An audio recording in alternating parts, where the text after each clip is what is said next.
നബി സല്ലല്ലാഹു അലൈഹി വസല്ലമ തങ്ങൾ പറഞ്ഞൊരു കാര്യം, ഒരിക്കലും ആക്രമിക്കപ്പെട്ടവന്റെ പ്രാർത്ഥന അള്ളാഹു സ്വീകരിക്കാതിരിക്കില്ല.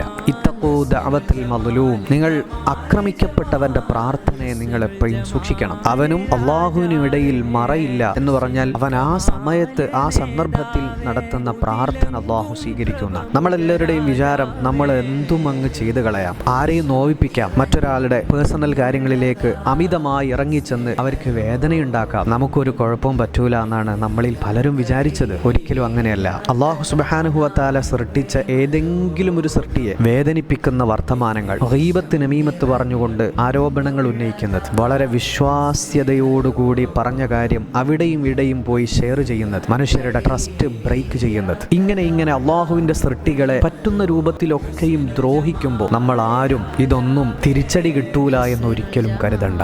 പലരുടെയും വിചാരം ഒരു ഉംറ ചെയ്താൽ, ഒരു ഹജ്ജ് ചെയ്താൽ എല്ലാം ക്ലിയറായി, ഹാജി എന്ന പേര് വീണാൽ എല്ലാം ക്ലിയറായി എന്നാണ് നമ്മുടെ പലരുടെയും തെറ്റിദ്ധാരണ. സുബ്ഹിന്റെ മുമ്പ് പള്ളിയിൽ പോയി തഹജ്ജുദ് നിസ്കരിച്ച് അള്ളാഹുവിനോട് ദുആ ചെയ്താൽ എല്ലാം ക്ലിയർ ചെയ്തു എന്നാണ് നമ്മൾ പലരും ചിന്തിക്കുന്നത്. ഒരിക്കലും അങ്ങനല്ല.